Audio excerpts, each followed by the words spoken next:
Um,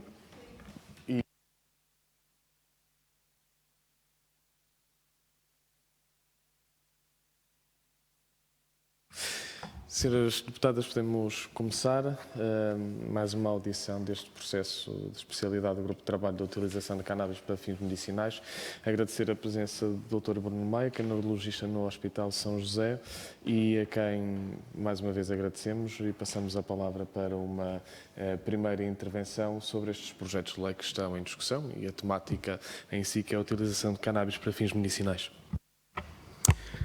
Em primeiro lugar, queria agradecer-vos o convite para poder intervir nesta comissão e nesta audição e no vosso processo legislativo. E gostava de começar, se calhar talvez mais informalmente, até porque somos poucos. Queria começar por, se calhar, partilhar um bocadinho aquilo que foi uma experiência que eu tive no último ano. Eu já há alguns anos que até fiz parte, não como membro integrante, mas dei algum apoio e participei em algumas iniciativas pela legalização da cannabis recreativa. Isto já foi há muitos anos mesmo, atrás, há mais de 10 anos talvez. E apesar disso, e apesar de ser médico e de ser neurologista e de lidar com muitas das doenças na prática que podem beneficiar desta terapêutica, e apesar de ter sido, há muito tempo atrás, de certa forma, um ativista pela cannabis recreativa, eu neste tempo todo, enquanto médico, nunca tinha valorizado o suficiente este tema da cannabis terapêutica na minha prática. Eu nem sequer o considerei. Eu sabia, obviamente, que havia experiências com cannabis, que a cannabis poderia abrir o apetite, que, sobretudo em doentes que estivessem em tratamentos com quimioterapia, que na época da SIDA isso tinha sido usado como para estimular também o apetite e combater a caquexia, mas de facto eram só ideias que eu tinha, nunca tinha de facto parado para pensar na cannabis. Porque, de facto, ela não estava disponível, não era legal, não estava disponível, não fazia parte daquilo que é o arsenal terapêutico que nós temos na prática, portanto, também nunca dediquei muito tempo, nem muito pensamento na minha vida clínica à cannabis. E eu imagino que isto seja aquilo que a maioria dos médicos na prática faz. Portanto, nós acabamos por não dar atenção a uma coisa que não conhecemos e não procuramos conhecer, não a conhecemos porque não a procuramos.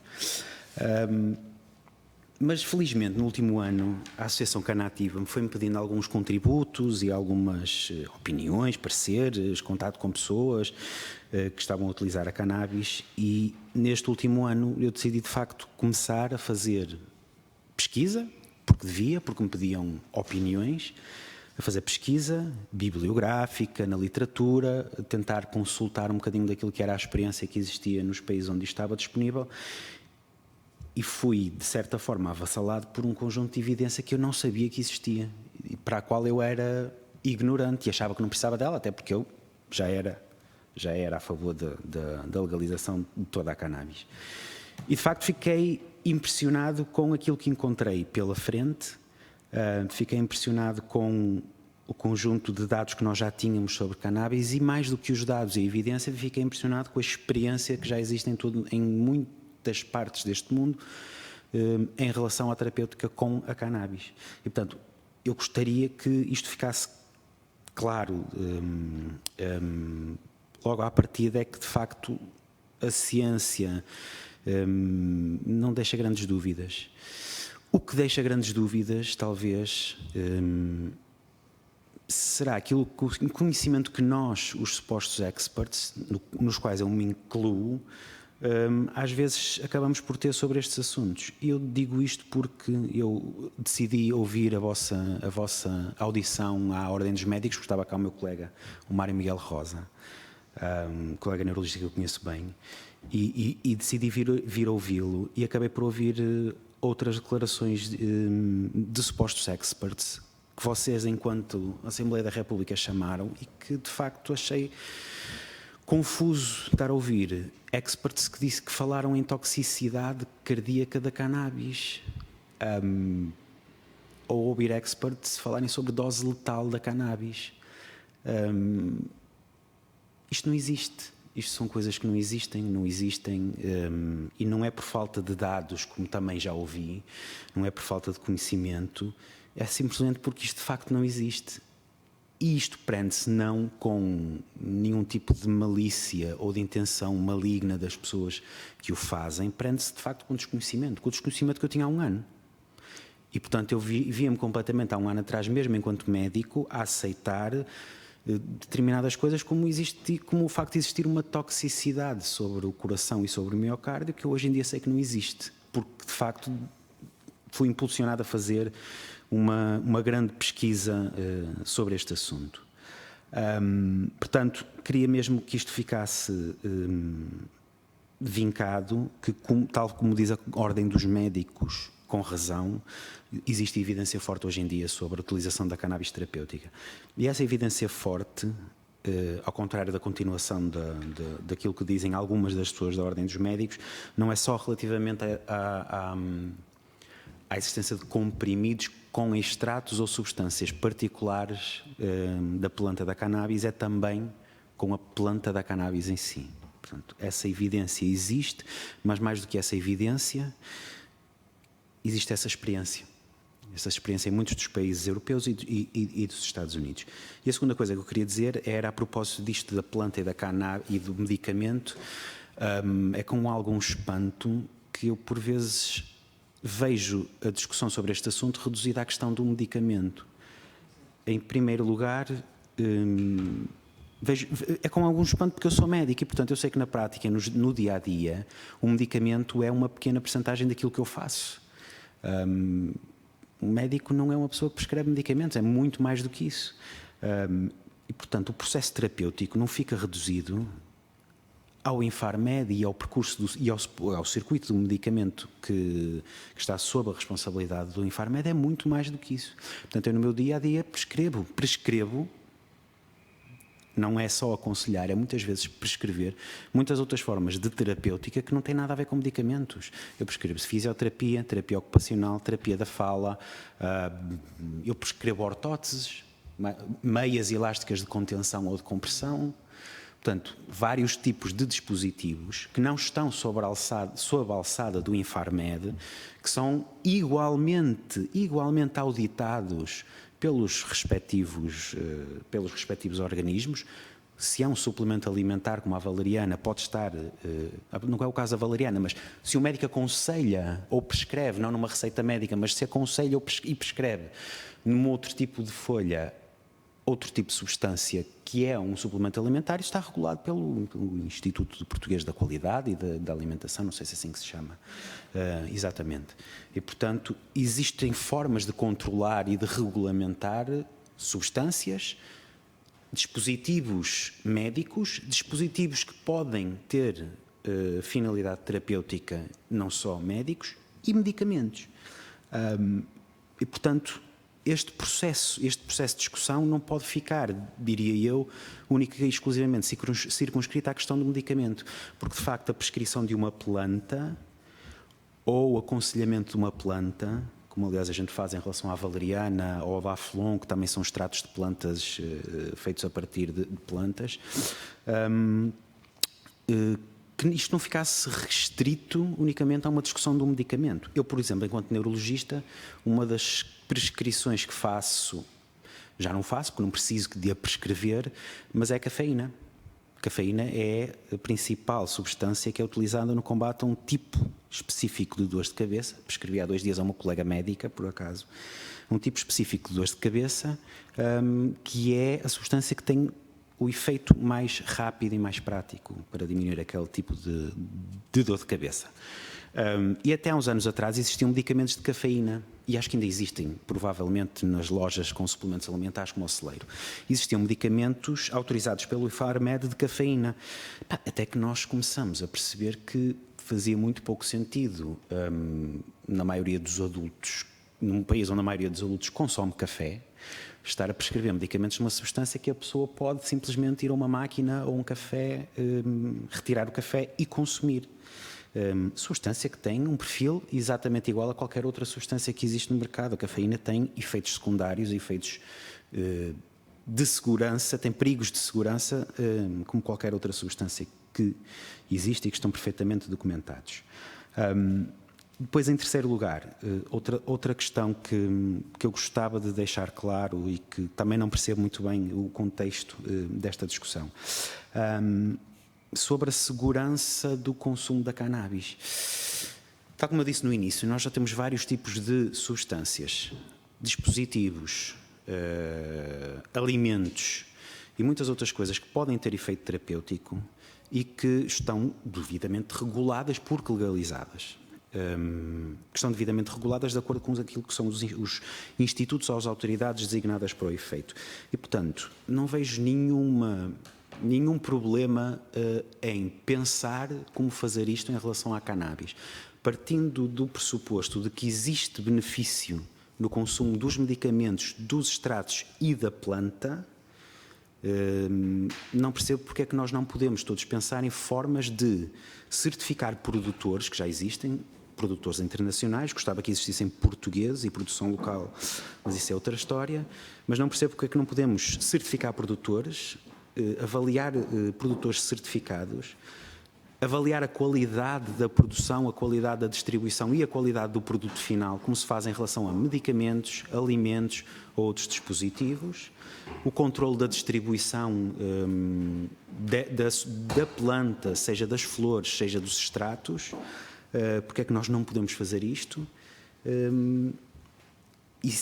E honestamente, a discussão se isto é o Infarmed ou não o Infarmed, eu acho que evidentemente deveria ser o Infarmed ou uma comissão ou departamento do Infarmed a fazer este. Eu ficava mais seguro se fosse o Infarmed a fazê-lo, a partir do momento em que isto pudesse ter um potencial terapêutico, porque o Infarmed pelo menos tem mais hábito, tradição e conhecimento sobre a introdução de novas substâncias no arsenal terapêutico que nós dispomos.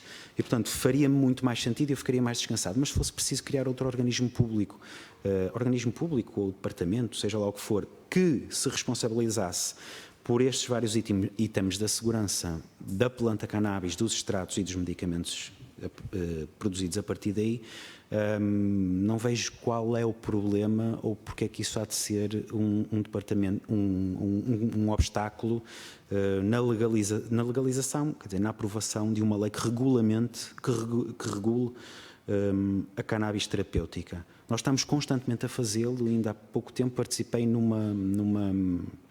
na criação de um grupo que envolve o Infarmed, a Direção-Geral de Saúde, a propósito de medicamentos antirretrovirais para o VIH, e foi criado um departamento, foi criado uma comissão que está a avaliar uma nova forma de prevenção do VIH e que vai implementá-la na prática e, portanto, há uma série de pessoas nomeadas que constituíram um organismo e que vai avaliar a segurança desta nova forma de prevenção. E, portanto, se calhar acabava um bocadinho por aqui. Queria só citar-vos um estudo também. Eu acho que é mau também nós termos esta discussão baseada em mitos e em preconceitos e em coisas que já são antigas e que já passaram muito aquilo que a gente já sabe há várias décadas e que foi um texto que curiosamente surgiu, que foi publicado numa revista, na Addiction, uma das melhores revistas do mundo em relação ao consumo de drogas, enquanto vocês já estavam aqui a fazer esta audição, portanto, 22 de fevereiro de 2018, em que eles, nos Estados Unidos, fazem uma revisão sobre o consumo de cannabis entre jovens e adolescentes, cannabis recreativa,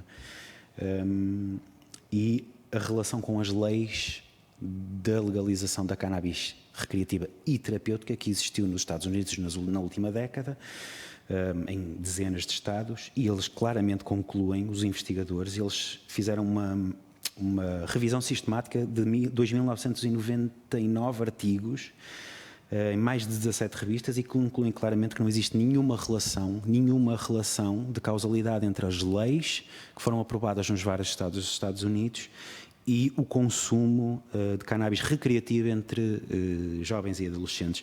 Eu já adivinhava que isto de facto seria assim, mas pelo menos neste momento temos uma revisão sistemática que o faz e que o comprova.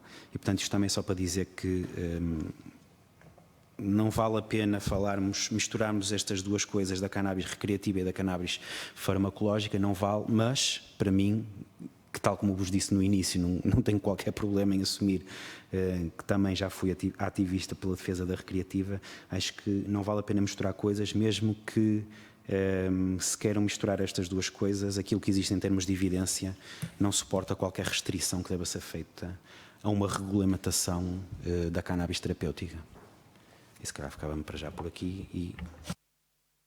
Muito obrigado, Dr. Bruno Maia. Passávamos então a palavra aos grupos parlamentares. Pelo grupo parlamentar do Partido Socialista, a Sra. Deputada Maria Antónia Almeida Santos. Depois, se tu quiseres decidir no fim. Bem, muito obrigada. Eu, antes de mais, queria agradecer o contributo do Dr. Bruno Maia e agradecer-lhe principalmente a sua frontalidade com que expôs a sua posição pessoal relativamente à cannabis recreativa, embora não fosse necessária. Acho que foi uma boa atitude dizer já qual é a sua posição nestes termos, mas de facto a iniciativa que aqui tratamos na especialidade prende-se com a cannabis para fins medicinais. Percebemos, e já todos percebemos ao longo destas variadíssimas audições, que o que não está em causa nenhuma forte evidência científica da cannabis para fins medicinais, para muitas patologias. A sua especialidade, então, é uma das que recorre frequentemente à cannabis para esses fins. Portanto, há uma forte evidência científica. Queiram algumas especialidades e alguns médicos vir-nos aqui dizer que a substância não é segura, que tem imensos problemas. Bem, o que é certo é que os benefícios para os doentes, e é esse que nos interessa, e que a segurança para os doentes existe. E, portanto, não vamos estar aqui com fantasmas relativamente a outras substâncias que são muito mais perigosas, que têm uma insegurança muito maior em relação aos doentes, e essas sim estão dentro das nossas casas, compramos-las nas farmácias, etc. Portanto, eu acho que nós todos entendemos o que está aqui em causa, mas eu queria lhe agradecer principalmente por ter falado nos estudos científicos, porque eu acho que nós temos aqui um problema. Uma coisa são os estudos científicos, os tais papers que existem, mais de 10.000. Eu, numa breve pesquisa que fiz, percebi que existem mais de 10.000, mas os estudos e os papers não são, de facto, o que aqui alguns médicos e algumas sociedades, e principalmente a Ordem dos Médicos, nos falaram, não são ensaios clínicos. Ora bem, o que esta iniciativa propõe é que a cannabis seja utilizada para fins medicinais. E o que eu lhe queria perguntar muito diretamente, deixar-lhe uma questão, é os médicos, que são os únicos prescritores de medicamentos, como o Sr. disse, e ainda bem que aqui disse isto hoje, prescrevem muitas outras coisas. Pronto. E eu acho que nós estamos aqui num erro de que a cannabis é um medicamento. Como medicamento. Ora bem, um médico, para prescrever a cannabis, não precisa de prescrever um medicamento, pode prescrever uma planta medicinal. Também soubemos, eu gostava de ouvir mais sobre isto, como é que um médico prescreve uma substância, uma planta medicinal, para fins terapêuticos. Eu também já percebi que o Sr. disse que isso não lhe causaria nenhum problema. Bom, por isso gostava que pudesse desenvolver um pouco mais essa sua despreocupação, que é a preocupação de muitos outros. Por outro lado, também sabemos que, apesar de ser uma substância muito segura, não é inócua, não é? Bom, já está resolvida a questão da toxicidade, porque o Sr. diz que não existe, mas falaram-nos em muitas outros efeitos secundários. A taquicardia, não sei se a questão da predisposição, quando existe uma predisposição para a ansiedade, que podem, em algumas pessoas, provocar ataques de pânico. Portanto, ouvimos isso várias vezes. E depois todos os benefícios na dor, nas outras patologias todas, mas de facto o que eu queria perguntar-lhe é se existe assim uma evidência deste efeito secundário muito real, de que as pessoas consumindo cannabis de uma forma recomendada, com o cuidado de um médico que dirá como é que essa pessoa pode beneficiar dessa substância, se através da flor, se através da inalação, se corre o risco de ter um ataque de pânico. Quer dizer, eu gostava que da parte de um neurologista e com experiência e que, pelos vistos, é até um expert nesta substância, se alguém corre o risco de poder ter um ataque de pânico ou mesmo um ataque de ansiedade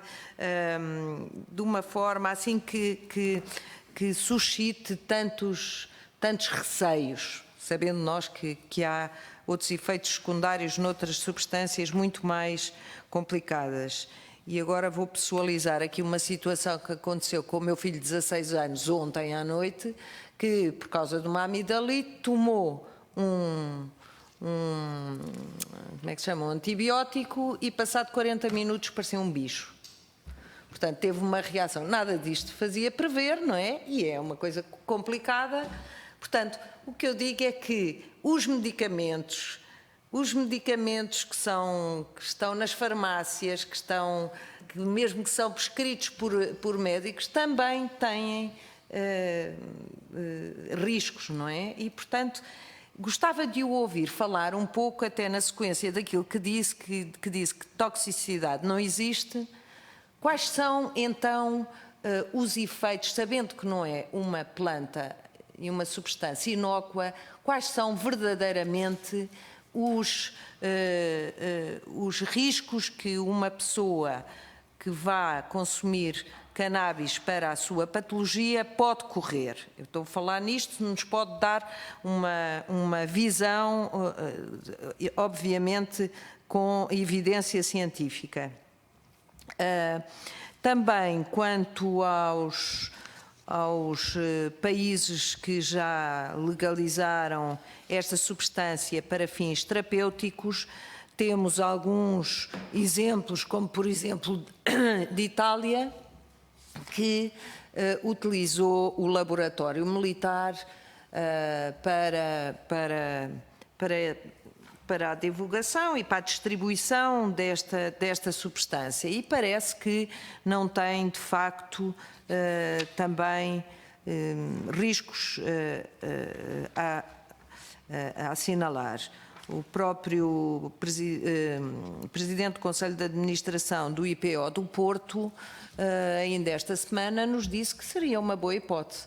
Pronto. Mas também o próprio Infarmed, numa audição, disse que teriam capacidade para criar dentro do próprio Infarmed um departamento para tratar desta planta, visto que tem características que não podem ser tratadas como outro circuito do medicamento, não é? Portanto, é uma planta especial, que tem qualidades que têm que ser utilizadas de formas diferentes e, portanto, até pareceu-me ser bastante apropriada esta questão de ser criado um departamento dentro do próprio Infarmed.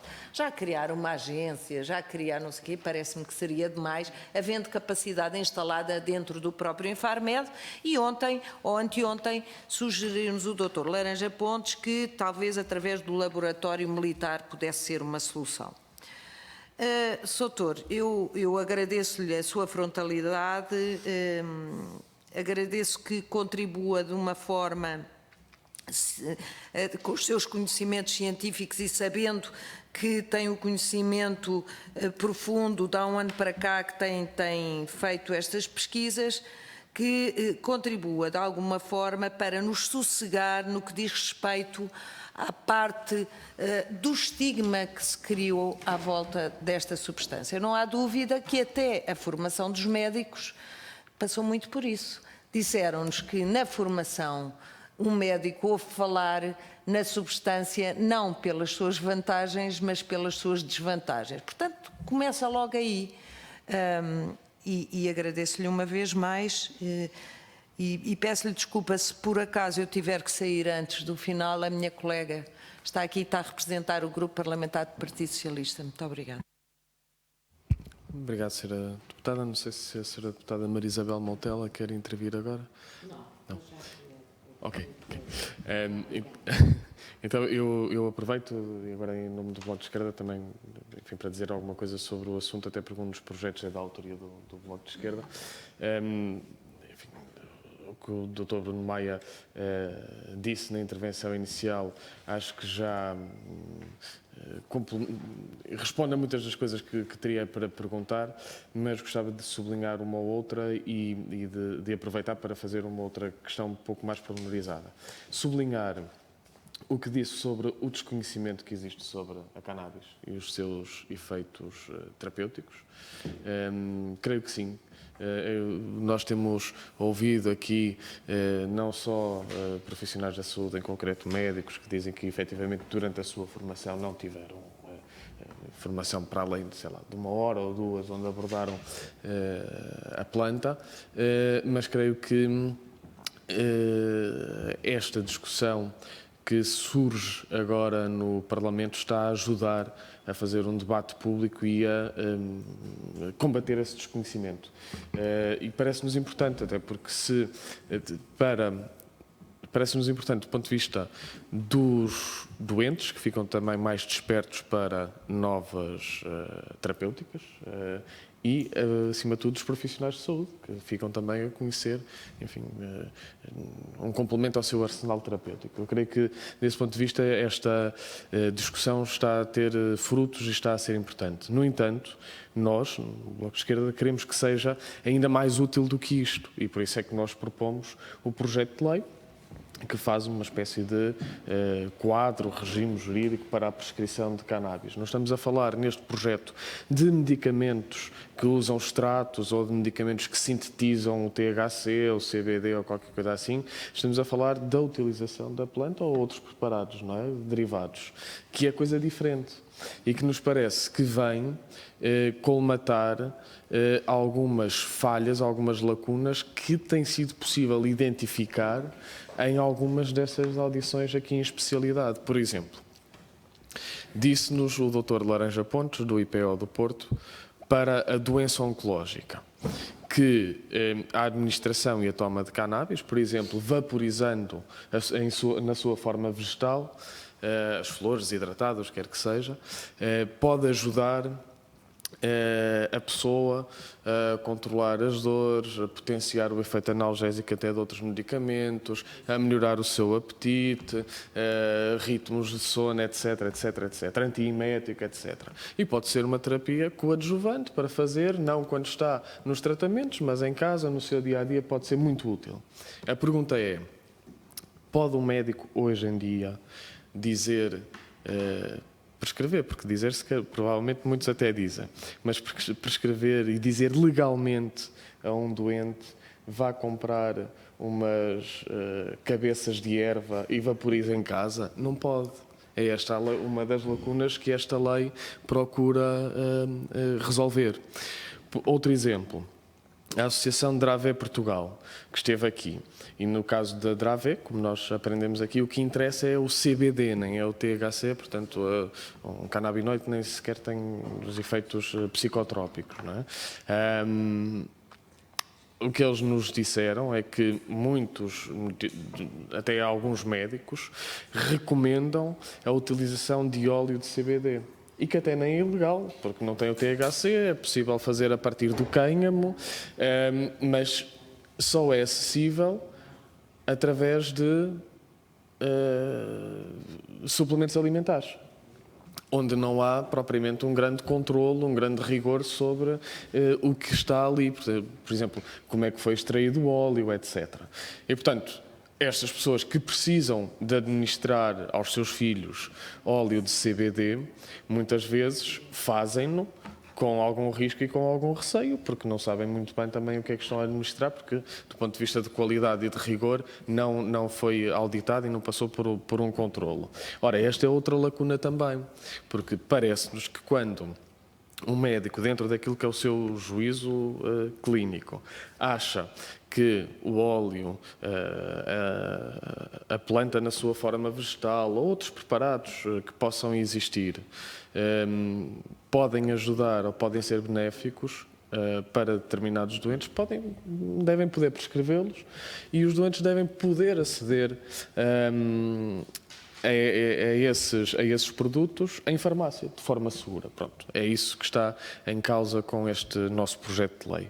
Dizer aquilo que também dissemos na última audição do Dr. Laranja Pontes. O Bloco de Esquerda, no seu projeto, prevê, por uma questão de garantia de acesso aos doentes, prevê a possibilidade do autocultivo, com um duplo controlo, ou seja, através de receita médica e só mediante autorização do Ministério da Saúde. O que está aqui em causa é que nós queremos garantir o acesso a estes produtos. No entanto, e para sermos muito sinceros, se este pormenor da lei criar problemas, criar ruídos, criar pretextos para que o princípio, que é o fundamental, que é o de poder prescrever e o de poder aceder em farmácia de forma controlada, criar pretextos para que o princípio seja chumbado, então nós retiraremos esse pretexto para que o princípio vingue. E dizemos isto com toda a frontalidade, porque parece-nos que é mais importante manter o princípio de poder prescrever e poder aceder.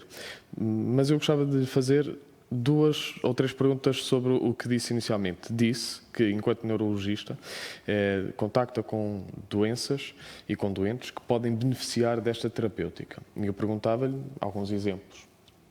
E perguntava-lhe se estes doentes, estas doenças que identifica, podem beneficiar, por exemplo, com a toma de óleo, de CBD ou THC, podem beneficiar com a vaporização da planta na sua forma vegetal, só para desmistificar também esta questão que tudo fica resolvido com a introdução do Sativex ou de um ou outro medicamento que possa estar para ser aprovado. Perceber se estas formas, se estas preparações, se estes preparados, se estes derivados trazem, do ponto de vista de arsenal, do ponto de vista de armas, não é, que estão à disposição dos médicos, trazem alguma vantagem, alguma mais-valia, acrescentam alguma coisa, sim ou não? Segundo, perguntar-lhe sobre estas questões da segurança do consumo. Enfim, nós queremos obviamente que o consumo seja feito em segurança e por isso até nos parece importante a proposta que foi feita até pela Presidente do Infarmed de criar dentro do próprio Infarmed um departamento dedicado às questões da cannabis. Acho que é uma boa proposta que deveremos até assimilar agora neste processo em especialidade. Mas perguntava-lhe, porque às vezes parece estar muito ampliado e amplificado a questão dos chamados efeitos secundários da cannabis.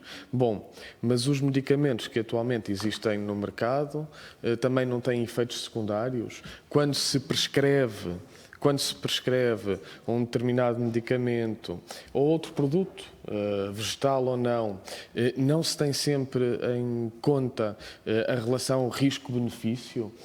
Nos casos que estamos a falar, onde a cannabis pode ser útil e benéfica do ponto de vista terapêutico, o risco supera o benefício ou o benefício supera o risco? Porque, muito sinceramente, parece-nos que é nesta relação que nós devemos fazer a discussão, porque dizer só que tem efeitos secundários, enfim, nós há pouco dia soubemos que o paracetamol de efeito prolongado foi retirado do mercado por poder provocar falência hepática, não é? vamos às bulas de muitos medicamentos e dizem lá, se estiver a tomar isto, não opere máquinas nem conduza porque provoca sonolência. Bom, mas não é por causa disso que se retiram estes últimos do mercado, porque tem que haver sempre a avaliação risco-benefício. E, portanto, aquilo que lhe perguntava é, para a cannabis e produtos derivados, e para as doenças para as quais se fala, doença oncológica, algumas doenças neuromusculares, epilepsias refratárias, etc., o benefício é maior do que o risco ou o risco é maior do que o benefício? Terminava com isto e passava a palavra à Sra. Deputada Carla Cruz, do Grupo Parlamentar do Partido Comunista Português. Obrigada, Sr. Deputado Coordenador. Também começo por cumprimentar o Dr. Bruno Maia pela exposição que aqui nos fez os contributos que dá para este processo. Já lá iremos, que eu irei lhe perguntar especificamente sobre os projetos, porque nós estamos em discussão em especialidade, mas eu gostaria de lhe, portanto, começar por reiterar aquela que é a posição do PCP. O PCP entende que, se estamos a falar de facto de cannabis para fins medicinais, não era necessário uma lei específica sobre isso. E dissemos-lo, e continuamos a dizer, porque, de facto, existe hoje a lei atual, da lei que está hoje em vigor sobre os medicamentos, e depois lá vamos aos suplementos alimentares, nada impede que, de facto, um medicamento à base da cannabis possa ser introduzido no mercado português. Um medicamento devidamente sintetizado, aliás, a legislação é muito clara relativamente àquilo que estão os medicamentos à base de plantas, há legislação relativamente a isso tudo e a legislação portuguesa até obedece àquilo que são as regras da Agência Europeia do Medicamento, como tem conhecimento. Portugal também perdeu neste processo de integração europeia, também perdeu essa autonomia e, portanto, está relativamente dependente daquilo que são as orientações da EMA. EMA é a Agência Europeia do Medicamento. E, portanto, a questão, o Sr. Doutor começou a sua intervenção por dizer que não é legal prescrever cannabis e, portanto, a minha primeira pergunta que lhe faço é como sustenta essa sua afirmação se hoje a lei, não é, estamos a falar de medicamentos, se continua a considerar que não é legal. Podem não existir, isso é outra questão. Podem não existir medicamentos. Isto é outra matéria. Mas, em termos legais, porque a sua primeira afirmação foi essa, não prescrevem porque não é legal prescrever cannabis. E, portanto, a primeira questão é se a lei atual, da lei que rege os medicamentos, e são vários os princípios que estão subjacentes aos medicamentos, se continua a considerar que não pode prescrever um medicamento à base de cannabis.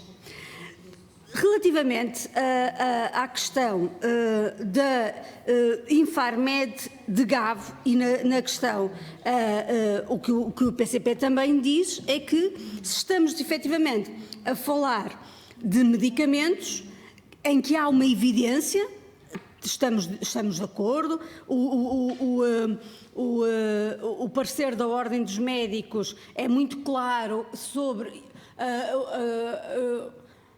os efeitos e a evidência científica que está e a forma, nós dissemos aqui a semana passada, foi muito feliz, parece-nos nós, no parecer, a forma adotada, há forte evidência, há moderada evidência e não há evidência. Isso é natural, como qualquer outro medicamento, assim é, não é? Portanto, há medicamentos que têm uma forte evidência sobre a sintomatologia, para a sintomatologia, há outros em que não há, e, portanto, havendo essa evidência, aquilo que o PCP diz, então, a Agência Portuguesa do Medicamento tem todos os instrumentos legais para que esses medicamentos possam ser ministrados. Uma outra questão é, de facto, aquilo que são os suplementos. E os suplementos alimentares, e já aqui hoje já falou, aliás, o Sr. Doutor também o referiu, os suplementos não estão, face a uma alteração legislativa de há uns anos atrás,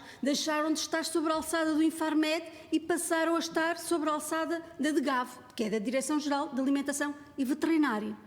E aquilo que nos tem chegado, e que eu já não vou recuperar outras preocupações relativamente a outros produtos ou outros suplementos que nos têm chegado, aliás, porque nós somos todos membros da Comissão de Saúde, mas ficando-nos só pelo óleo, que aqui os familiares das crianças com Dravet falaram, o CBD, este CBD é controlado pela DGAV. O que é que acontece e que nos têm chegado essas preocupações é que os suplementos alimentares não são sujeitos a um rigor de controlo de qualidade, aliás, que foi subscrito pelo Dr. Bruno Maia, dizendo é necessário este controlo, é necessário esse rigor, e, portanto, eu creio que não terei deturpado as suas afirmações, mas pareceu-me, e era esta a questão que eu lhe gostaria de colocar, pareceu-me que defende que os suplementos, porque os suplementos alimentares, porque disse, existem outras agências que os regulamentam. Ora, têm-nos chegado sérias dúvidas sobre o controlo de qualidade e, sobretudo, o que é que efetivamente aqueles suplementos contêm, quais são as dosagens, quais são os componentes, e isso tem-nos trazido várias preocupações e os pais dessas crianças aqui o referiram. Aliás, os pais foram muito claros, disseram, nós queremos saber aquilo que ministramos e administramos aos nossos filhos. E, portanto, pediram uma regulamentação clara sobre isso. Aliás, o colega do Dr. Bruno Maia, o neurologista que ouvimos a semana passada, também o referiu isso. E mencionou que, não estando fora do Infarmed, que era importante que este produto, de acordo com aquilo que foi dito nessa audição e hoje já corroborado, tem uma evidência forte para o tratamento das epilepsias refratárias e, portanto, há ali uma evidência, mas que a questão que lhe coloco é o que é que os pais estão a administrar, o que é que os pais estão a pôr. E, portanto, a minha questão era se de facto fica confortável que estes produtos estejam sobre a alçada de uma outra entidade, em Portugal é a DGAV, mas que não tem esse controle. E, portanto, como médico, com a possibilidade de prescrever, vamos admitir que tem essa capacidade de o prescrever, se fica confortável em prescrever um produto, neste caso um suplemento alimentar, que não está sujeito a um controle de qualidade. A questão da toxicidade, dos riscos, nós aqui neste grupo, e o PCP tem também feito este trabalho de estudo, nós temos encontrado estudos, é verdade, diversos estudos. Não vale a pena estarmos a escamotear. Há meta-análises, de facto, que fazem um estudo mais aturado de outros estudos, mas também encontramos estudos que mostram exatamente o contrário. Portanto, o que nós temos assistido é que não há um consenso relativamente a estas matérias. Não há. Aliás, se nós quisermos ser rigorosos na análise dos estudos científicos, não é? Nós podemos tentar perceber, por exemplo, com que grau de confiança, não é? Utilizando dados estatísticos, não vamos aqui entrar em discussões mais estatísticas ou de estudos estatísticos que nos permitam dizer quais os estudos que são mais fiáveis ou menos fiáveis. Não é essa a natureza daqui da Assembleia da República, isso fica para o meio académico, mas, de facto, há estudos muito diversificados relativamente a estas matérias. E relativamente aos riscos, um colega seu, ouvido pela Ordem dos Médicos, creio que foi a doutora Graça Vilar, a psiquiatra que aqui aduziu um estudo recente nos Estados Unidos que mostra uma associação clara entre o aumento de acidentes de viação e o consumo de medicamentos à base da cannabis. Foi dito, e portanto, e foi dito que era um estudo bastante recente feito nos Estados Unidos. Relativamente à questão de os efeitos secundários ou não efeitos, obviamente que todos os medicamentos têm efeitos secundários, não vale a pena estarmos a escamotear. Estamos, no entanto, a falar de uma planta que nós não podemos também aqui negligenciar um efeito que é, estamos a falar de uma substância psicoativa. E é neurologista e sabe muito, também conhece os efeitos desta planta. E, portanto, esses aspectos também não podem ser negligenciados, designadamente, num dos efeitos secundários. Aliás, há estudos que mostram essa relação. Relativamente também, queria-lhe fazer mais duas questões sobre uma outra, sobre as fórmulas e designadamente a fórmula fumada, porque outros seus colegas aqui disseram, primeiro, uma constatação: não há nenhum país em que tenha o uso medicinal ou o uso terapêutico da cannabis que tenha a fórmula fumada. Não há nenhum, e creio que o Dr. Bruno Maia também concordará com isto. A questão que lhe coloco era essa, relativamente a essa fórmula, e depois a questão do autocultivo. O que o PCP tem dito relativamente ao autocultivo é que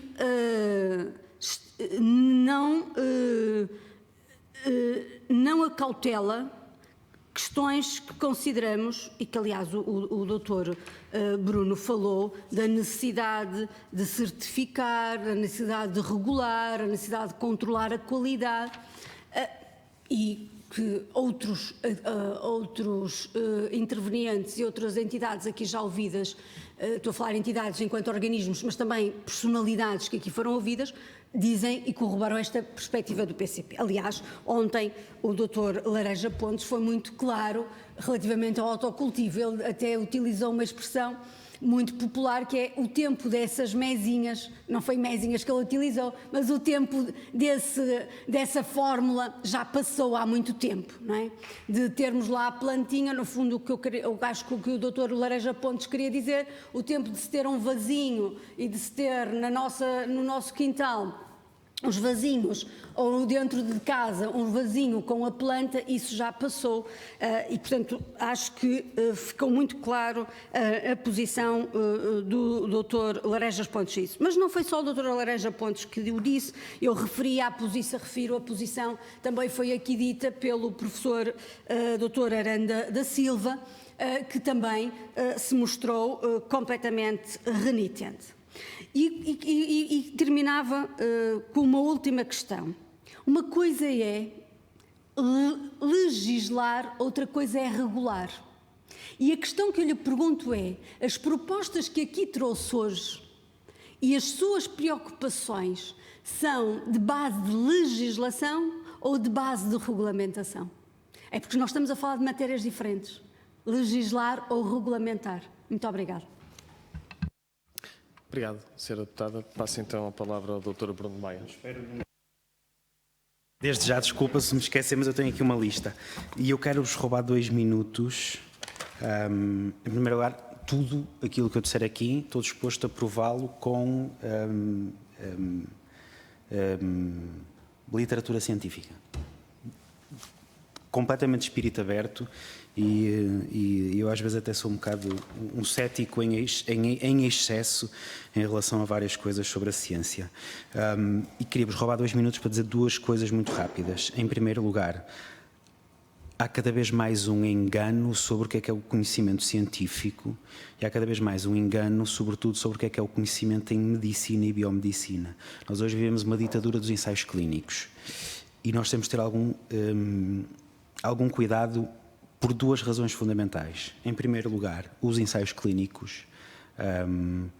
Nós, para termos um medicamento aprovado, basta termos um ensaio clínico. Há um ensaio clínico de uma farmacêutica, uma empresa privada, que faz um ensaio clínico e o medicamento é aprovado e introduzido no mercado. Qual é que é o problema disto? Os ensaios clínicos, sendo que são a forma mais evidente de aprovar um medicamento ou demonstrar a sua eficácia, é verdade, em ciência é um método melhor que a gente conhece, não é perfeito. E não é perfeito por várias razões. É porque quando uma farmacêutica, por exemplo, desenha um ensaio clínico, os doentes que vão ser ensaiados, digamos assim, ou investigados, são escolhidos por eles. E são, regra geral, pessoas sem mais nenhuma doença, a não ser aquela para a qual o medicamento vai fazer efeito, jovens, sem muitas outras coisas. Ou seja, são pessoas que não representam a realidade. E muitas vezes a gente está fartos de ver isto acontecer.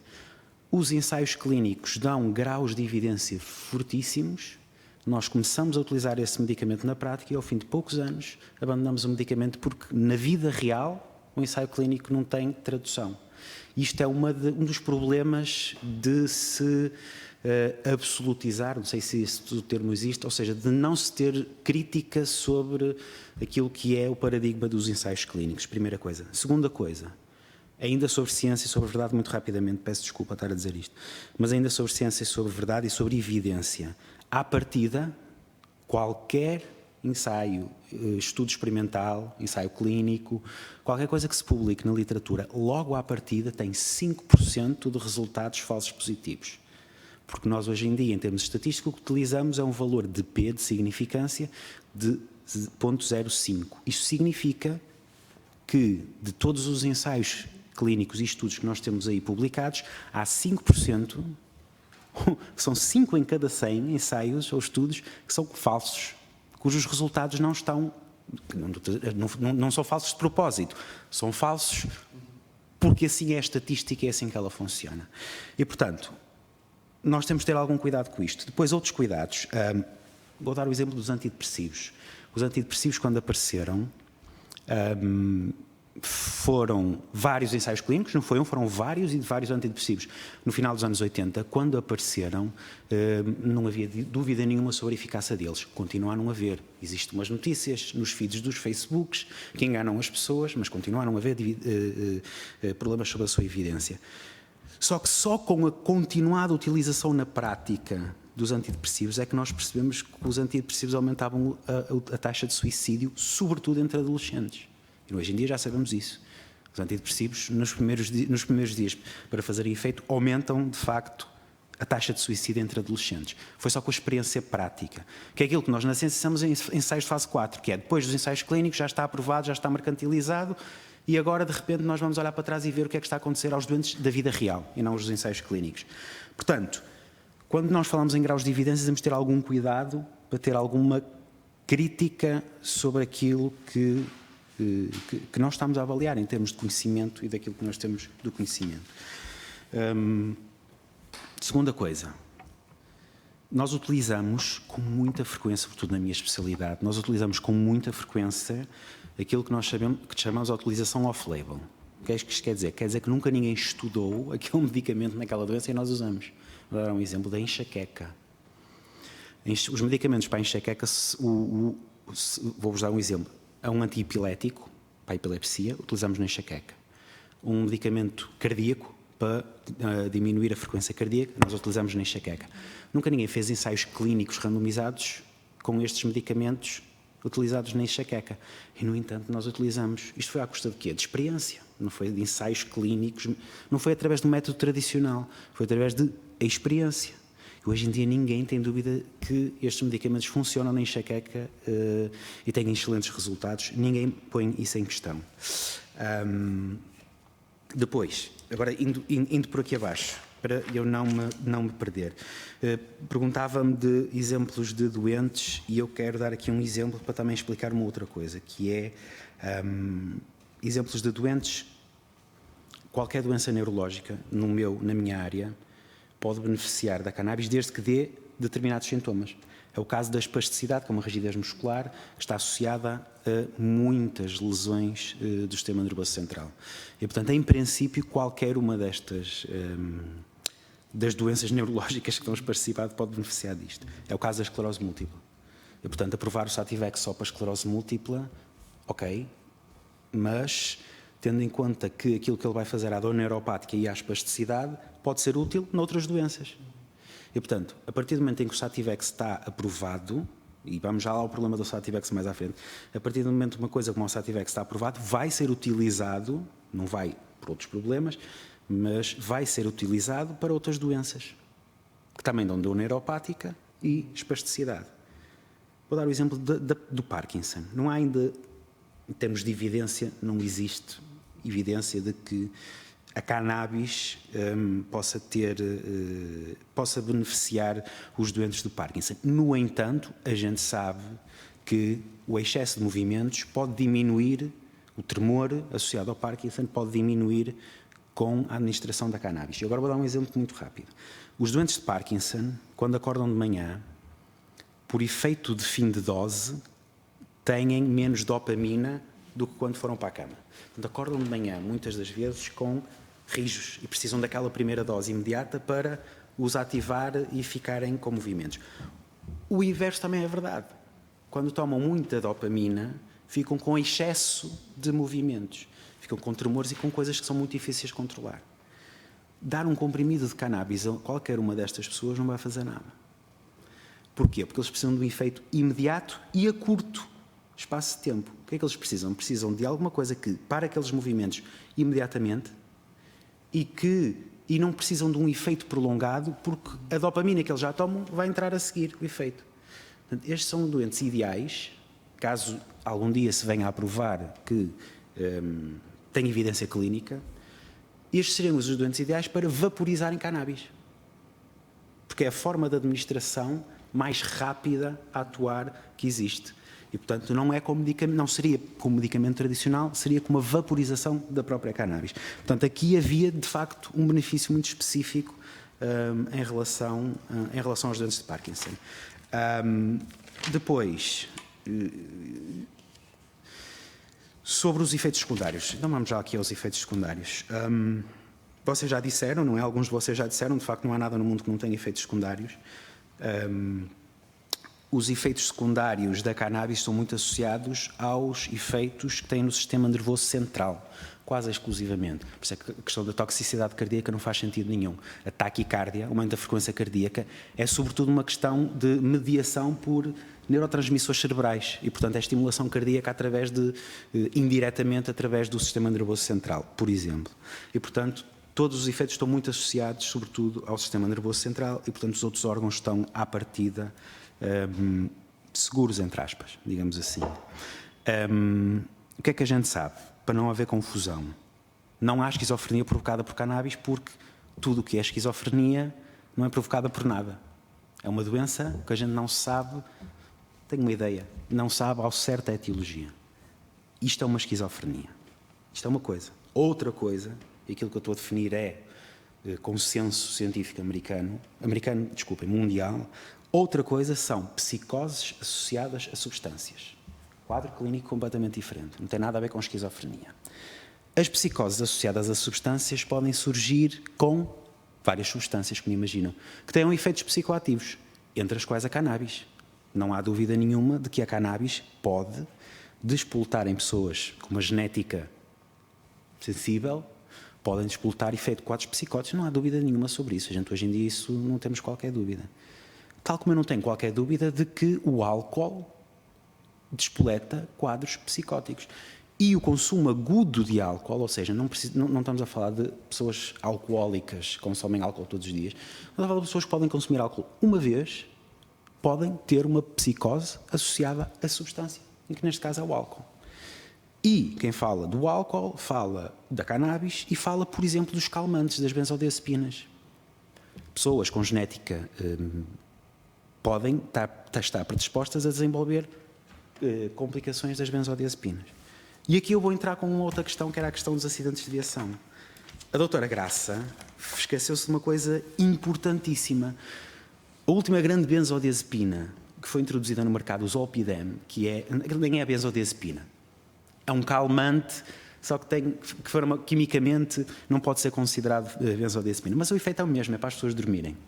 O Zolpidem, quando foi introduzido, foi aprovado, ensaios clínicos, introduzido no mercado. E de repente começou-se a perceber que, olhou-se para trás, um medicamento já mercantilizado, começamos a perceber que havia uma série de mulheres, isto foi complicado inicialmente abordar, mas de facto havia uma série de mulheres que tinham um aumento de acidentes de viação com o Zolpidem.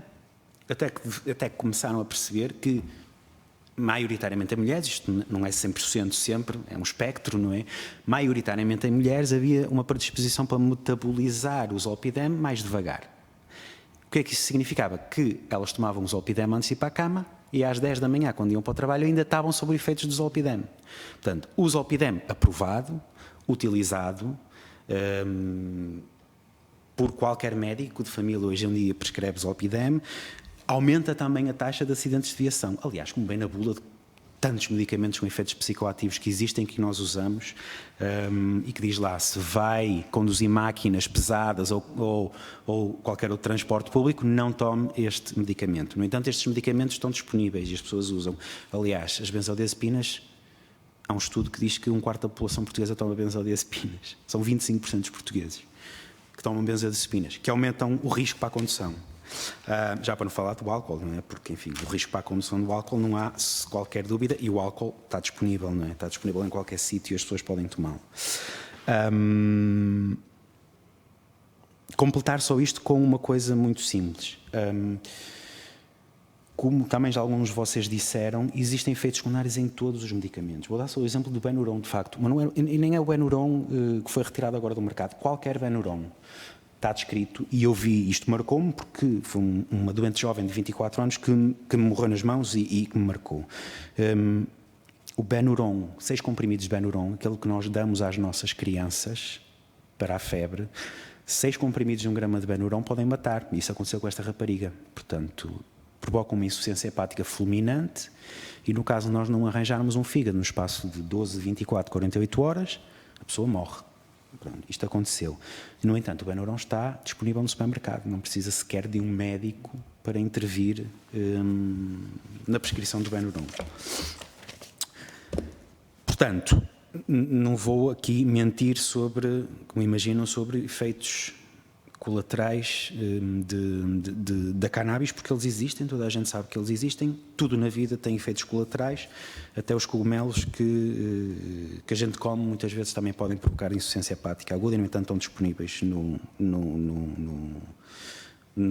supermercado. Sobre o óleo da cannabis, dizer uma coisa, eu acho que também vocês já perceberam que isto provavelmente, o óleo de CBD, desculpem, isto provavelmente vai ser, nos próximos anos, uma das grandes descobertas da medicina. De facto, praticamente todos os miúdos com epilepsias refratárias têm respondido àquilo como não responderam mais nenhum outro medicamento. Já há um ensaio clínico, aliás, de 2017, nos Estados Unidos, que saiu no New England, que de facto prova que o óleo de CBD baixa o número de crises convulsivas nos miúdos com epilepsias refratárias. Eu acho que vamos descobrir mais. Isto vai se estender aos adultos e a muitos outros síndromes, para além do Dravet ou do West, que vocês ouviram falar. Provavelmente vai ser uma das grandes descobertas da medicina no futuro, vai ser a epilepsia e o óleo de CBD. Acrescentar já agora que isto só não é mais precoce por causa do estatuto associado à cannabis. Porque se não fosse o estatuto associado à cannabis, a guerra às drogas e a proibição que lhe foi imposta no século XX, provavelmente já estávamos a tratar estes miúdos, estes adultos, há muitas décadas com um óleo de CBD e eles provavelmente estariam melhor do que o que estão hoje em dia. É evidente que eu acho que o óleo de CBD tem de passar para o Infarmed, não tenho a menor dúvida. Qual é o problema? Portanto, nós já temos um medicamento nos Estados Unidos a ser aprovado pela FDA que é basicamente igual ao óleo de CBD. Pronto, que é o Epidiolex. Queremos todos muito que eles cheguem para as nossas crianças. Primeira coisa que devemos dizer sobre o conhecimento em relação ao óleo de CBD.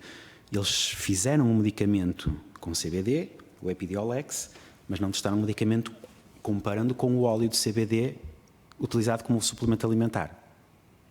Portanto, provavelmente eles vão chegar à conclusão que o medicamento que a farmacêutica vai vender é eficaz, não tenho dúvidas, mas ninguém vai poder dizer que ele é mais eficaz que o óleo do CBD que as crianças já estão a utilizar, não é? Que as mães mandam vir de Espanha, que mandam vir dos Estados Unidos, etc. Porque ninguém comparou um com o outro. Portanto, eu não sei se o óleo de CBD vai ser melhor que o medicamento. Ao contrário também. Portanto, se o óleo de CBD se provar... Eu preferia também, de facto, que fosse um Infarmed a controlar o óleo de CBD, sobretudo as concentrações de CBD no óleo e sobre aquilo e sobre o seu efeito. Em lugar de GAV, sim, concordo, mas para mim isso é só mais um argumento a favor de que a lei atual não chega. De que a lei atual não chega. E, portanto, eu não quero que o óleo de CBD continue a ser um suplemento alimentar como atualmente isso está, regulado. Regulado não, como isso está comercializado. Sobre a Agência Europeia do Medicamento, mais uma vez, porque nem tudo é linear, Portugal está dependente da Agência Europeia do Medicamento, nós assim o quisemos e não é 100% verdade. Vou dar um exemplo. Mais uma vez associado ao VIH, porque é uma das áreas que eu trabalhei nos últimos anos. A farmacêutica que produz um dos medicamentos do VIH recusou-se a submeter à Agência Europeia do Medicamento esse medicamento. Fez nos Estados Unidos e não fez na Agência Europeia do Medicamento. Portanto, ele estava a ser utilizado para esta função nos Estados Unidos há 5 anos. As pessoas na Europa queriam-no, mas não podiam porque a Agência Europeia, a EMA, não tinha recebido o formulário. Portanto, isto criava uma situação um bocadinho estranha, não é? As pessoas nos Estados Unidos estavam a usá-lo, as pessoas na Europa não. A França, que se rege pelas mesmas regras que nós, aquilo que fez foi emitir uma licença especial para a produção daquele para a aquisição daquele medicamento. Mas nós temos capacidade, se quisermos, de emitirmos uma autorização especial, mesmo que não tenha sido submetido à Agência Europeia do Medicamento. Ainda temos esse grau de independência, digamos assim. Tem de haver vontade, não é? Tem de haver vontade de o fazer. Portanto, nós podemos ter uma autorização, não sei como é que isso se chama, se é autorização especial de medicação, de prescrição, se é autorização especial de aquisição. Isso é outra história. Pronto, não interessa. Temos alguma independência em relação a isso. Não quero mesmo deixar passar nada.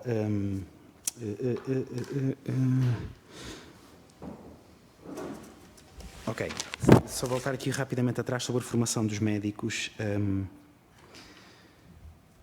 Eu acho que vocês também nesta comissão às vezes também estão a discutir, por um lado discutem menos umas coisas e às vezes exploram mais outras.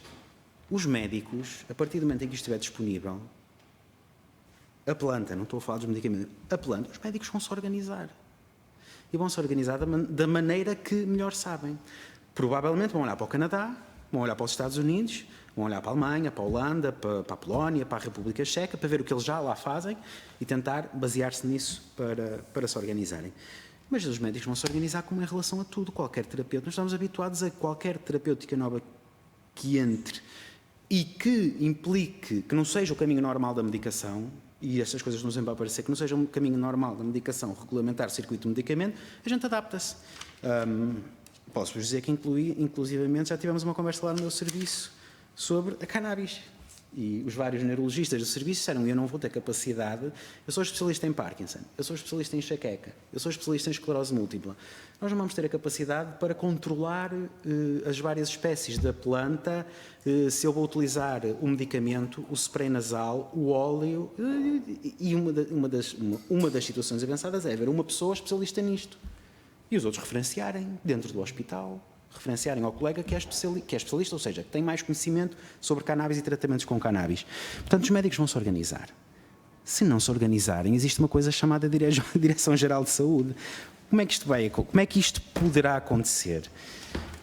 A partir do momento em que a planta poderá ser prescrita, e já agora respondendo à sua pergunta, eu não posso prescrever a planta. A planta não posso. Pronto.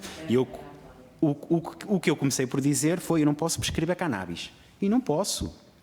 Eu posso prescrever o Sativex, deixei-me acabar com o Sativex já no fim, eu posso prescrever o Sativex, que é o que existe, mas não posso prescrever a planta. Ok? Portanto, foi isto que eu comecei por dizer. Portanto, o que é que vai acontecer? Vai acontecer que a Direção-Geral de Saúde, obviamente, vai ter de emitir guidelines ou recomendações, normas de orientação clínica, para quais são os doentes que têm indicação para cannabis.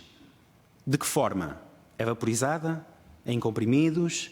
É inalada? É o óleo, seja o que for. É a Direção-Geral de Saúde que vai ter de reunir um painel de peritos para emitir essas guidelines, essas recomendações. Depois disso será, obviamente, e eu acho que isso vocês já falaram e falaram bem, será, obviamente, o Infarmed, eu reforço que eu também prefiro que seja o Infarmed a tomar conta disto, a fiscalizar a produção, a qualidade, que espécies é que existem disponíveis e que espécies é que estão mais indicadas para determinada doença. Para terminar e para não me chatear mais, peço desculpa, duas coisas. O Sativex tem sido utilizado como exemplo, mas eu acho que isto não devia ter sido utilizado como exemplo por ninguém. Ninguém é contra, ninguém é a favor, isso não interessa. Ninguém devia ter utilizado o Sativex como exemplo nesta discussão. O Sativex custa 500 € por mês e não está comparticipado. Para além de ser uma formulação de canabinoides um tanto a quanto antiga e desajustada de algumas das doenças que nós temos e das patologias e dos sintomas, custa 500 € e não está comparticipado. E, portanto, até este problema do Sativex está resolvido, porque para mim é um problema, eu recuso-me a falar sobre ele. E, portanto, é isto que nós temos em Portugal, é o Sativex, não há rigorosamente mais nada. Terminando sobre o autocultivo, o que é que me incomoda no autocultivo? Eu compreendo o deputado Moisés e compreendo que queiram abdicar do autocultivo. Eu acho que é uma pena se o fizerem, no meu entender pessoal.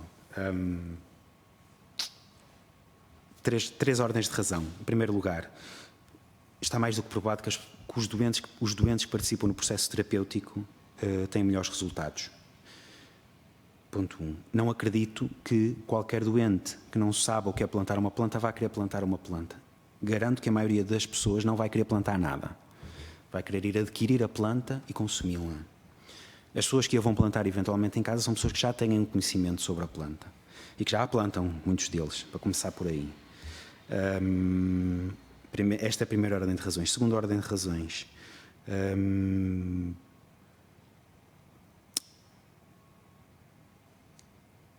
O que é que eu ia dizer? Agora esqueci, peço desculpa. Portanto, segunda ordem de razões. Já há uma série de doentes a plantar, isto para mim é importante, já há uma série de doentes a plantar cannabis em casa, nós conhecemos-los e já conhecemos inclusivamente um processo crime em relação a uma pessoa que tem dor crónica neuropática, que planta e que esta foi a única forma que ela conseguiu de controlar a sua dor de uma forma adequada. E tem um processo crime de multa versus prisão, não é preventiva, prisão suspensa, pena suspensa. Esta é uma segunda ordem de razões. Terceira ordem de razões. É evidente que eu percebo o medo do autocultivo ser a pessoa não controlar quais são os contaminantes da planta, etc.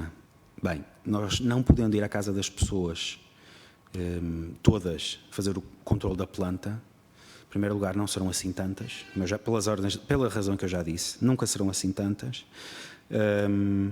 Em segundo lugar, nós controlamos as sementes, a espécie, e as pessoas onde seguramente, ou através do médico, ou através do farmacêutico, ou através do dispensário que dispensa a planta, onde seguramente se receber as indicações sobre como plantar aquela planta. Nós também não controlamos, quando eu prescrevo um medicamento, não controlo se o doente toma o medicamento com ou sem comida, se toma às horas certas, se toma com álcool ou não toma com álcool, se toma uma coisa que está contraindicada com aquele medicamento ou não, eu não controlo. Portanto, os doentes são pessoas autónomas com a liberdade para cumprir os aconselhamentos, as indicações do médico e do farmacêutico ou não. Eu não acredito que, perante a existência de regulamentos, um farmacêutico adequado que faça aconselhamento sobre como plantar, que forneça as sementes, que diga como controlar a terra, diminuir o número de contaminantes biológicos, contaminantes químicos. Não acredito que as pessoas deliberadamente vão contaminar a sua planta para terem efeitos secundários. Agora, tem que existir todas estas hipóteses: aconselhamento, dispensa das sementes, ensinar como é que isto se faz ou como é que não se faz, embora claramente isto para mim vai ser uma pequena franja das pessoas, será a franja do autocultivo. Terceira ordem de razões, agora lembrem, peço desculpa, a mim pelo menos faz muita confusão que, se este projeto é aprovado sem o autocultivo, eu vou viver num país onde uma farmacêutica, não é uma farmacêutica de cannabis, não se pode chamar farmacêutica, mas uma grande empresa como a Tilray, que planta em Cantanhede, possa entrar em Portugal e comercializar a planta cannabis, e a pessoa em casa não pode. Isto a mim faz-me mesmo confusão, que uma pessoa, sabendo, não possa contornar uma grande empresa e tenha de ser obrigada a comprar a essa grande empresa. Vou dar um exemplo do álcool. A cannabis para mim deve-se dar sempre o exemplo do álcool em todos os sentidos. Se eu plantar uma vinha lá em casa para consumo próprio, das uvas ou do álcool, posso contaminar o meu terreno e a vinha com alcaloides, posso contaminar com biocontaminantes, posso contaminar aquela vinha com vários outros tipos de coisas e, no entanto, posso plantar a minha vinha e posso produzir o meu álcool, desde que não comercialize, seja para consumo próprio, com certeza. A mim fazia muita confusão se agora nós viéssemos proibir os nossos pequenos agricultores caseiros de ter uma vinha lá em casa ou qualquer outro tipo de planta, mas permitíssemos que eles fossem comprar o vinho ou as uvas a grandes produtores. Tudo isto me faz confusão em relação ao autocultivo. Portanto, eu acho que as mesmas regras que nós aplicamos à vinha ou a qualquer outra planta, por exemplo, a planta do hipericon, a erva de São João, que nós temos muito em Portugal, cresce na beira da estrada e as pessoas plantam-na, tem efeitos psicoativos, conhecidíssimos. E os efeitos psicoativos podem, inclusivamente, ser psicose associada à substância, da erva de São João. E, portanto, legalmente as pessoas podem plantá-la em casa, podem tê-la no jardim. E podem fazer o chá de hipericão, se quiserem, e tomarem erva de São João. Isto legalmente é permitido. No entanto, tem riscos. Porque é que a pessoa não há de poder plantar em casa a sua planta de cannabis se for para consumo próprio? Se pode fazer com a vinha, se pode fazer com a erva de São João e se pode fazer com mais uma série de outras coisas que têm riscos para a sua saúde. Estamos aqui a falar de uma questão de liberdade. Portanto, se se aplica um critério ao álcool e à erva de São João, tem de se aplicar o mesmo critério à cannabis. Para terminar, se isto é uma questão de legislação ou regulamentação, acho que isso, em primeiro lugar, deve ser uma decisão vossa. Vocês é que são os legisladores. Mas a única coisa que eu sei é que eu não posso prescrever cannabis. Isso eu tenho a certeza. Faz parte da lei da droga, de 93.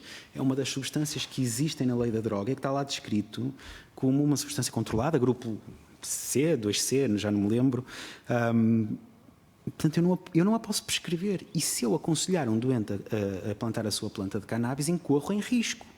Tal como se eu aconselhar um doente a não fazer a vacinação contra o sarampo, estou a cometer não é erro, é negligência. No meu entender, é negligência. Tal como eu não me posso aconselhar a não se vacinar, eu não posso, nesta fase, de acordo com a lei que eu tenho, aconselhar um doente a consumir cannabis, mesmo que eu saiba que isso pode melhorar o estado de saúde dele. E, portanto, eu adivinho, não sendo legislador nem percebendo muito disto, eu adivinho que seja pela via legislativa por causa disso. Por causa das flores, por causa da vaporização e por causa mesmo do óleo do CBD, porque isto é um problema que ainda não está resolvido. Espero não ter deixado nenhum ponto por responder. Creio que não.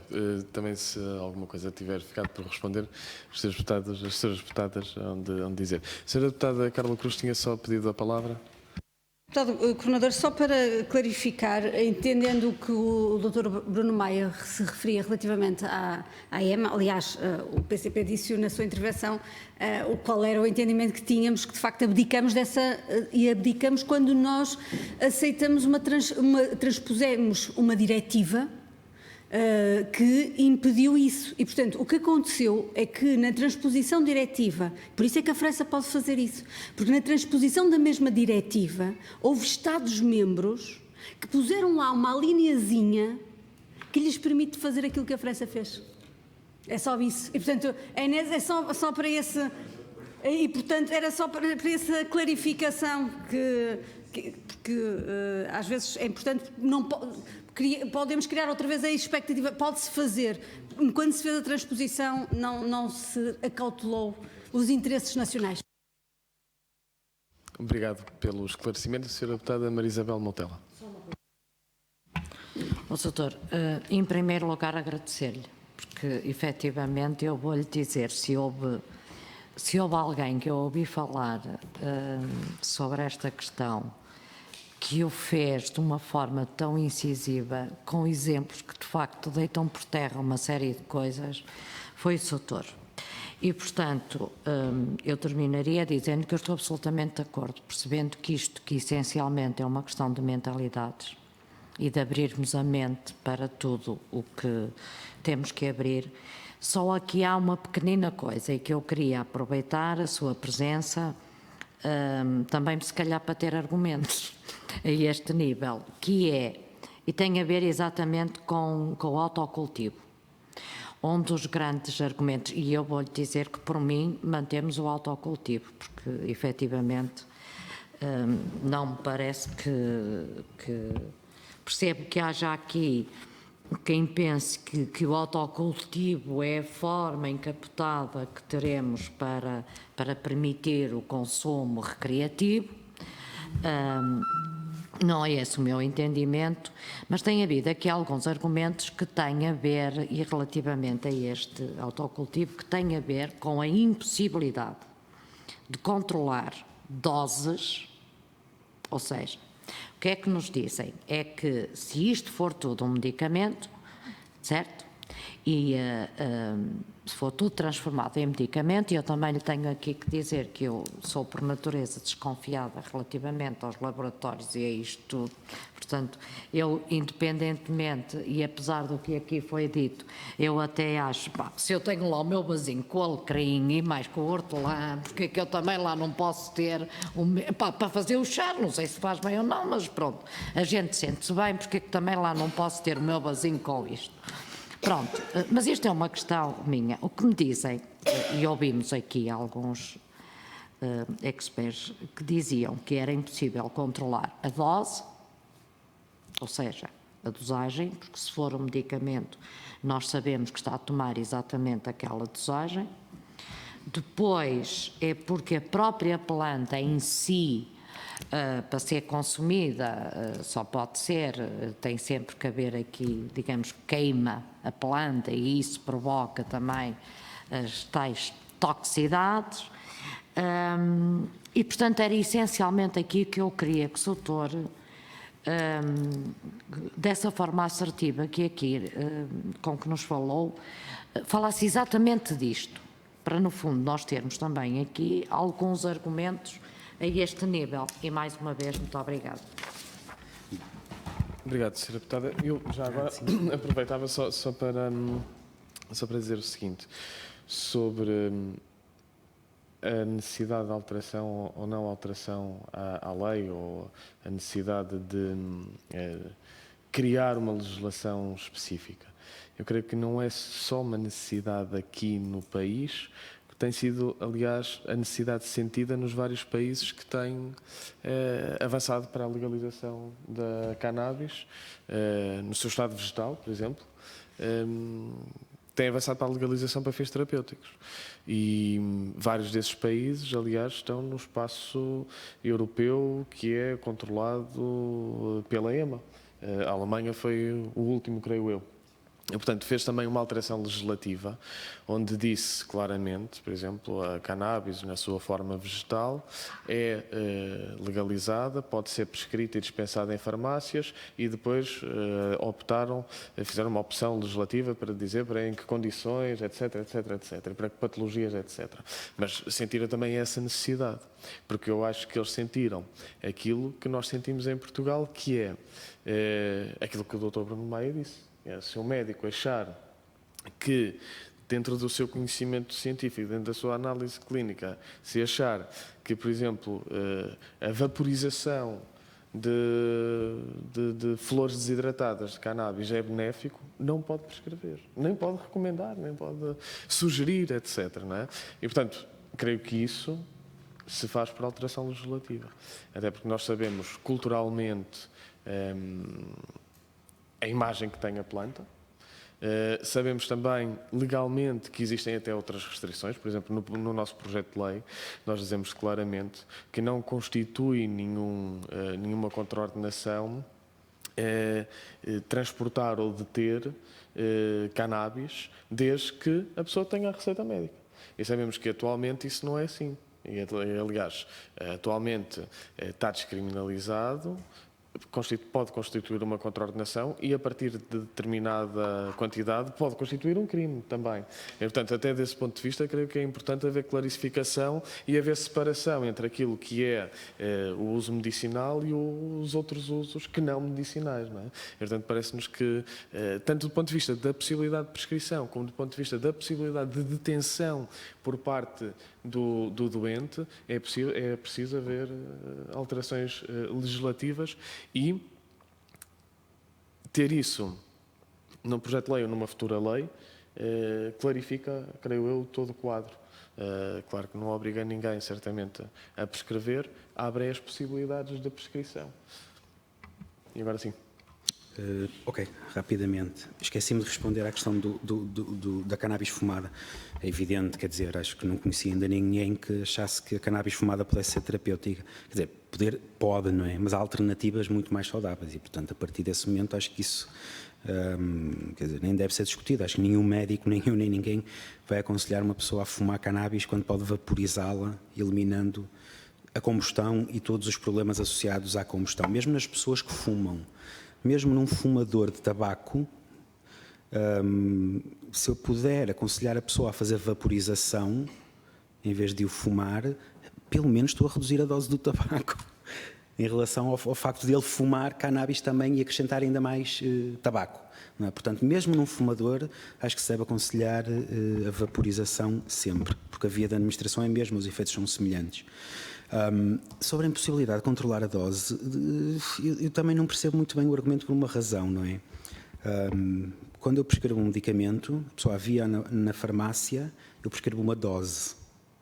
A pessoa não leva uma dose para casa, não é? Leva a caixa dos medicamentos e tem uma indicação do médico, um aconselhamento do farmacêutico sobre como tomar, a que horas, qual é a dose.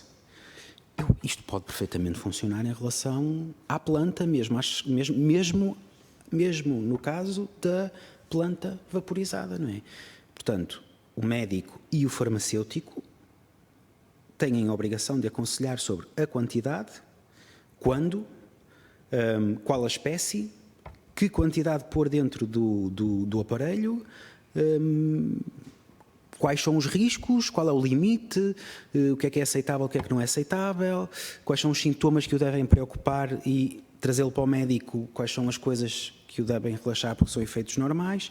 Portanto, não vejo diferença, honestamente. Obviamente que, quer dizer, se nós quisermos ser puristas, é mais fácil uma coisa sólida ter um controlo de dose lá dentro do que uma coisa que é vaporizada, não é? Isso é verdade. Mas por outro lado, o medicamento também não é todo absorvido. E, portanto, também não controla a dose toda que é absorvida no estômago do medicamento, que é a biodisponibilidade. Enquanto, em princípio, uma coisa que é vaporizada tem uma biodisponibilidade muito maior.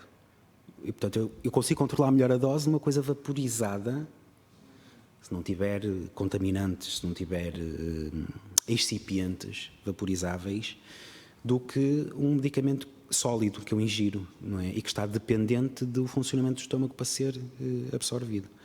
Portanto, de facto, acho que a impossibilidade de controlar a dose não traz nenhuma... acho que não traz nenhuma dificuldade para nós, médicos, farmacêuticos e pessoas que vão estar envolvidas neste processo. Era isso, não é nada? Okay. Muito obrigado, Dr. Bruno Maio, mais uma vez, pela disponibilidade, pela informação e pela opinião que também nos trouxe. O grupo de trabalho reunirá novamente na próxima terça-feira às 16 horas.